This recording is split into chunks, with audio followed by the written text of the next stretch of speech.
किसी प्रदेश में एक स्त्री पुरुष रहते थे। कस्मिंश्चित् प्रान्ते एकः दम्पती निवसति स्म। कुछ दिनों के बाद स्त्री मर गई। किंचित दिनानन्तरं महिला मृता। सर्दी का समय था। शीतकाल आसीत्। वह समीप के घर में जाकर पत्नी को स पार्श्ववर्तिनां गृहं गत्वा भार्यां दफनाने की प्रार्थना करने लगा। निखातुं प्रार्थयत्। परंतु उसे गरीब समझकर किसी ने उसकी सहायता नहीं की। परम तम निर्धनम मत्वा कोपि तस्य सहायं नाकरोत्। वह पादरी के पास भी गया। स गिरजा गृह पूजकम पार्श्वम अपि गतवान।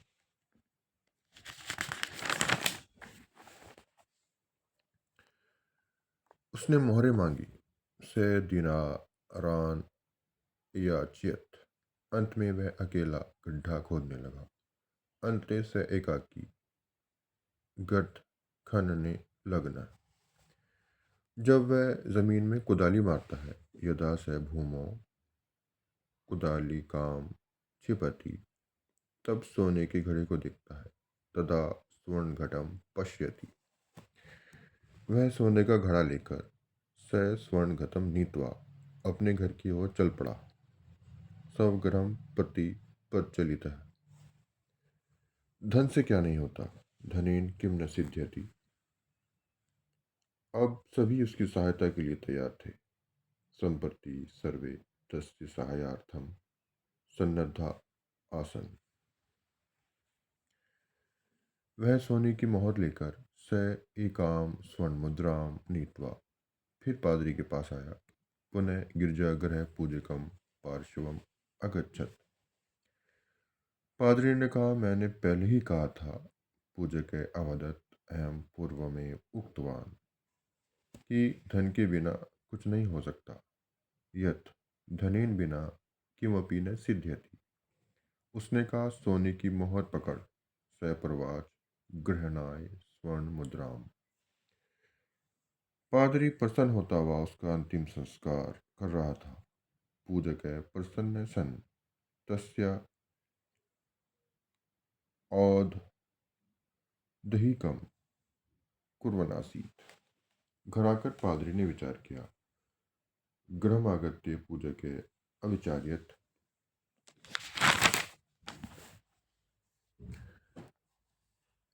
यह पहले तो निर्धन था। अयम तू पूर्वम निर्धने आसीत।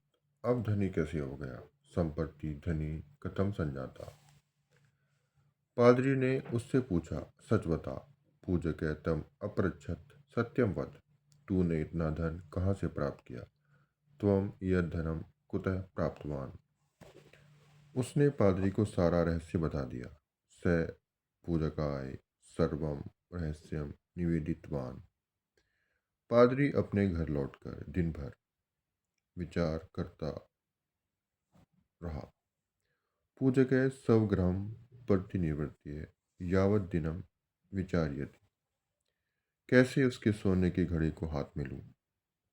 केनोपायेन अस्य स्वर्णघटम आत्मसात करवाणी। एक दिन पादरी ने अपनी पत्नी को कहा, एकदा पूजक स्वपत्नी अवदत। एक बकरी को मारकर सींग के साथ ही अजामेकाम हत्वा सश्रंगम। उसका चमड़ा निकाल कर मेरे पास ले आओ। तस्य चर्मम विदार्य मत पार्श्वम आने। उसका सींग सहित चमड़ा मेरे शरीर पर, तस्य सश्रंगम चर्म मत शरीरे, लपेट कर सुई से सी दो। आविष्ट्य सूचिक्या सर्वतः पिनद्दु। पादरी की पत्नी ने ऐसा ही किया। पूजक पत्नी तथैव कृतवती। पादरी रात में उसके घर पहुंचकर जोर से पूजक रात्रो तस्य गृहं प्राप्य प्रोच्चै अगर्जत। अरे बुढ़े, तू मेरा सारा सोने का घड़ा।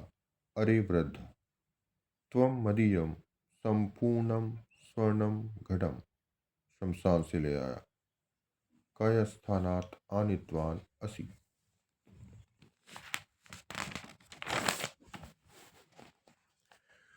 मैंने तो वृद्धा को गाड़ने के लिए ही अहम तु वृद्धाम निखातुम एव तुम्हारी सहायता करने को घड़ा दिखाया था।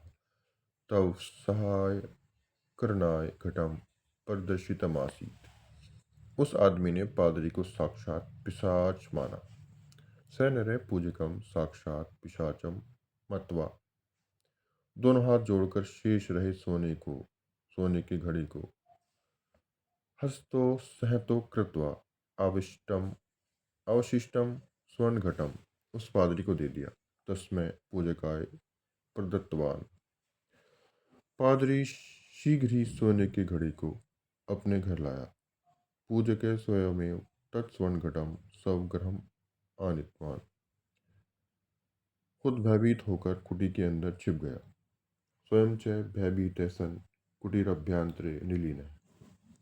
और पत्नी से कहने लगा, सौभार्याम च अवदत्, शीघ्र बकरी का चमड़ा उतार, नहीं तो शीघ्रम अजाचर्मम अवतारी नोचित, कोई देख लेगा, कोपी द्रक्ष्यति। पादरी जैसे ही पादरी की पत्नी धागा काटती है, यथा एव पूजक भार्या सूत्रम करती थी। परंतु पादरी के शरीर से खून बहता है। परम पूजकस्य शरीरात रक्तम प्रवहति। पादरी चिल्लाता हुआ कहने लगा, मुझे मत काट। पूजक चीत चीत कर तुम पूजक चीत कुर्वन अवदत माम न करते। वास्तव में बकरी की खाल पादरी की खाल से मिल गई थी। वस्तुतः अजाचर में पूजक चरमनी नीलीन आसीत। पादरी ने सोने का घड़ा उस आदमी को दिया। पूजक स्वर्ण घटम तस्में नराय अयच्छत। फिर भी पादरी के स्वरूप में परिवर्तन नहीं हुआ। पुनरपि पूजकस्य स्वरूपम न परिवर्तितम।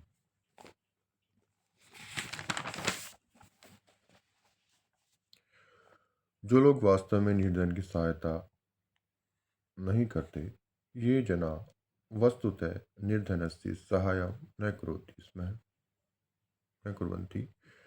लोग को ही जीवन का लक्ष्य बना लेते हैं। लोग वर्तिमेव जीवनस्य लक्ष्यम निर्धारयन्ति। उनकी ऐसी ही हालत होती है। तेषाम ईदृशी गति भवति। आर्मेनिया के लोग आज भी उस लोभी पादरी की चर्चा घर घर में करते हैं।